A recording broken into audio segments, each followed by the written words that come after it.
When people get desperate and stressed out, they end up starting to spill a lot of information. They start like spilling a lot of information, and oh gosh, this weekend was so crazy. I don't even think we're in Mercury retrograde anymore, right? We're not even.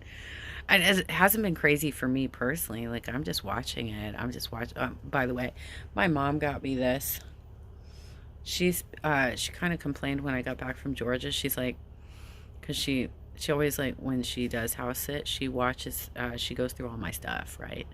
And she's like, I have so many things that I've given you for gifts that you haven't even touched.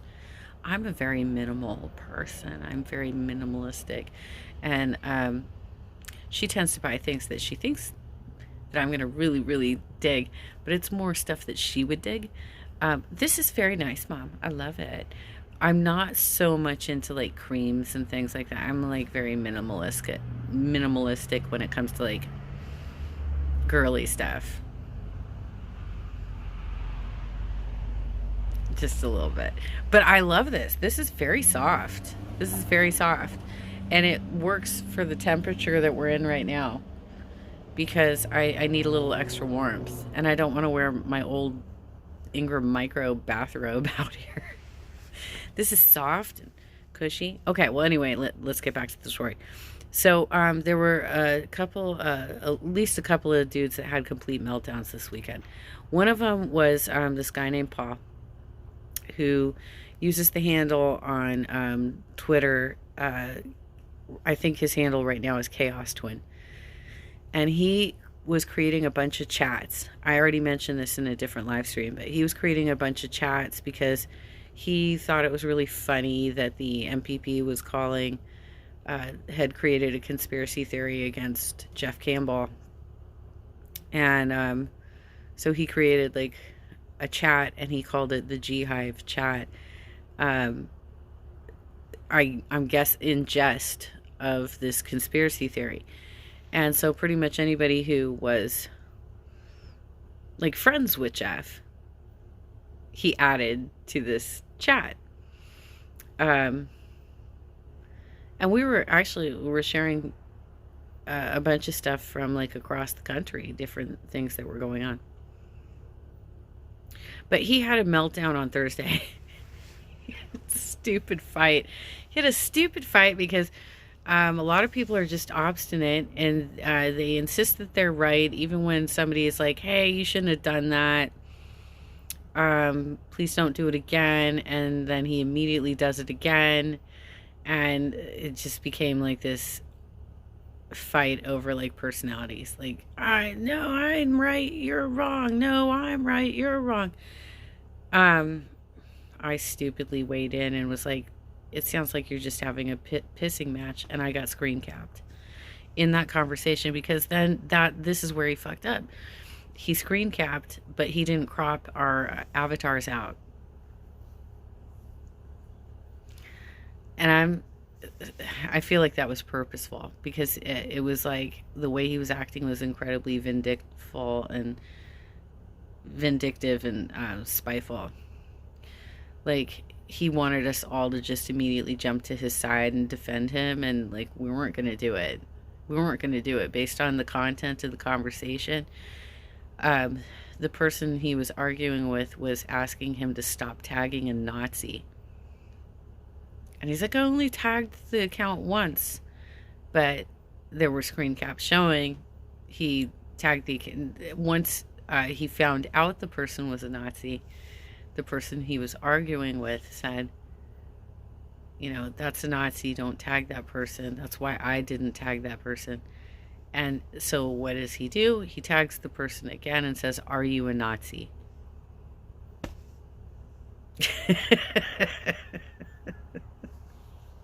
I mean, come on. So that wasn't enough. He screen caps it. He gets all of our pictures in there and he puts it on his Twitter. This causes chaos because my former project partner wanted to cancel me. And it was very, very upsetting to him that the people who he's been trying to court have me in a private chat with them. That was very upsetting.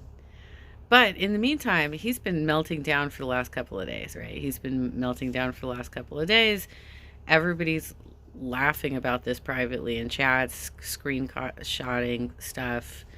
Um, you know, he went through like a major thing of like blocking everybody who thought he was being stupid. So he started blocking a ton of accounts, and then a mysterious sock account showed up that started following everybody he was blocking. It's not very slick. It's not very slick. And then when he realized that he really fucked up and he wasn't going to be able to go back on this because he screwed up so severely, he started trying to court MPP people like Dr. Discourse and Bronx Bolsheviks. Um, these are GOP accounts. These are like GOP funded accounts, and he's trying to play ball with them now.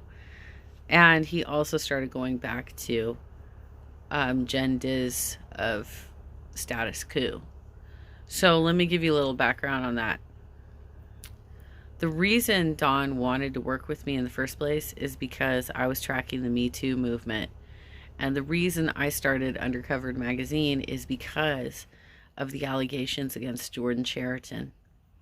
And I thought it would be an interesting idea to start up a collaborative web platform where we could potentially do some profit sharing. That there was no boss-employee relationships, but my co-founder and I set up an ad platform, and what we were hoping is that we could drive enough traffic to the website that the clicks on the ads would produce some level of revenue. We only made like $5. But we were hoping that we could drive some sort of revenue and do some level of profit sharing with the people who contributed to the site. But this is not exactly our area of expertise, so we weren't able to execute on the goal. And part of the problem was too that like I partnered with Don to get this done, like to get the content, and he completely flaked on me. So it put me in a real bind because I was doing a lot of writing, other people were contributing. He wasn't contributing at all. Like I had to basically say, "Hey, can I use that live stream that you did and just caption it and put it in there?" Or, "Hey, you just wrote a really long post on your wall. Can we reprint that to the magazine?" He was writing for himself, but he wasn't contributing to this project, which he said he was completely behind, and he was all behind. But let me go back to why it started. We started it because there were all these allegations against Jordan Chariton. And a lot of these victims, alleged victims, were networking with me because I was giving them some suggestions on how they could pursue him for actual employment claims. And at the time, I was actually friends with his attorney. I had been friends with his attorney, Bill Moran, since 2016. And Bill ended up blocking me. I used to talk with that guy over the phone, y'all. I have his phone number in my phone. I used to talk with him over the phone. Because I was very supportive of him when he was going through his lawsuit against Newsweek and Kurt Eichenwald for defamation. So I actually was friends with Bill Moran for like a year. And then he decided to represent Jordan Chariton, and then he blocked me because I was advising the victims on how they could pursue it as an employment claim.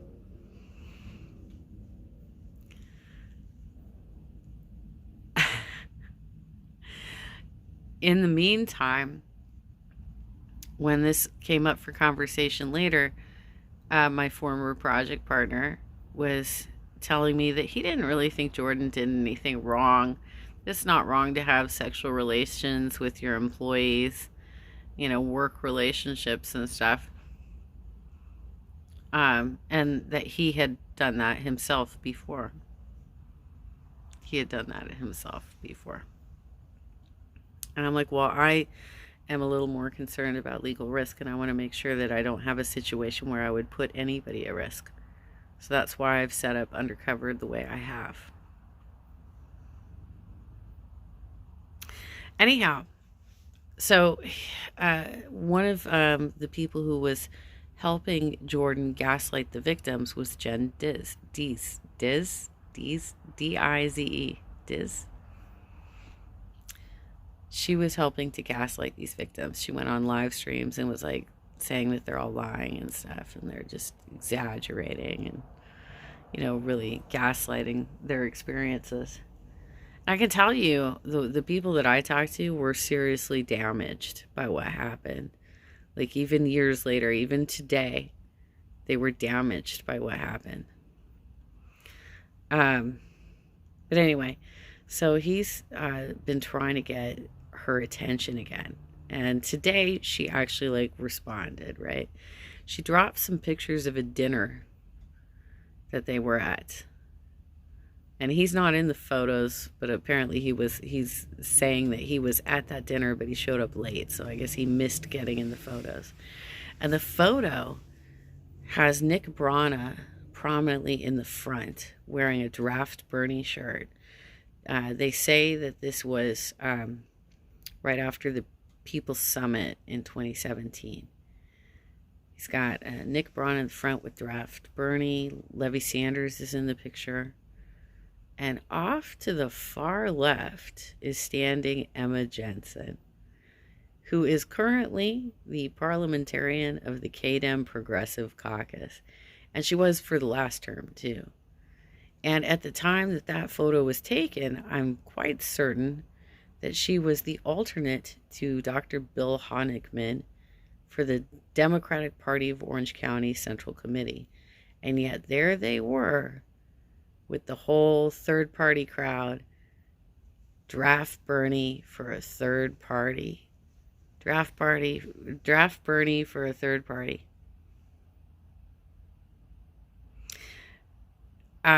In 2018, the Our Revolution SoCal OC account retweeted some Nick Brana stuff, and I went a little bit ballistic on them, and I'm like, you are an Our Revolution account. You're supposed to be transforming the party from within.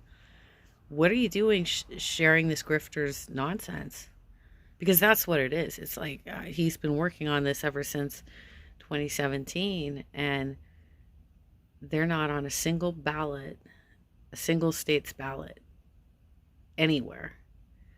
And all they ever do is troll people online and pass out petitions to gain email addresses so they can say, oh, well, our membership base equals this XYZ, but these are just emails that they've collected through petitions. These are not people who actually like participate in what they're doing. The last estimate that I saw was that they have less than 500 people that actually, nationwide, that participate in Nick Brana's bullshit.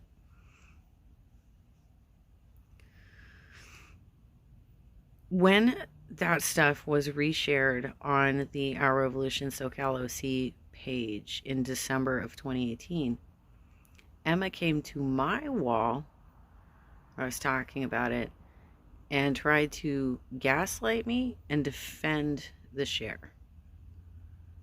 And she said that Our Revolution SoCal OC does not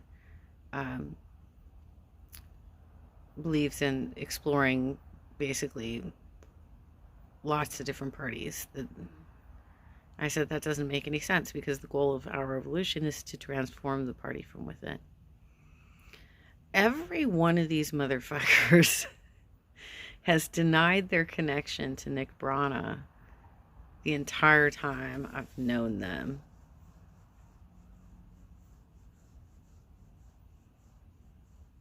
And there she was in a picture that Jen Diz tweeted out today, standing on the side there of a dinner with Nick Brana. So next weekend, EBOARD happens. And I went to the Rules Committee meeting last month. And where it landed before I dropped off the call was that they decided that it seemed pretty clear that the Progressive Caucus had a quorum when they decided to set up a Progressive Caucus PAC, and that is in violation of the rules. So I'm not familiar enough with the party processes to know what happens next. I think it probably would have had to, if it's anything like the county party, it would go through the Rules Committee first, I think, and then it would go to the executive board. So that would be like the Rusty Hicks level, right? They would have to review it, and then it would go to a floor vote, is my guess. But I don't know for certain. But this upcoming weekend, we potentially will find out what happens to the Progressive Caucus of the California Democratic Party of Orange County. I mean, the California Democratic Party, not of Orange County. We're a county party. That's the state party. I think it's coming up next weekend. I think that's what we're going to find out. I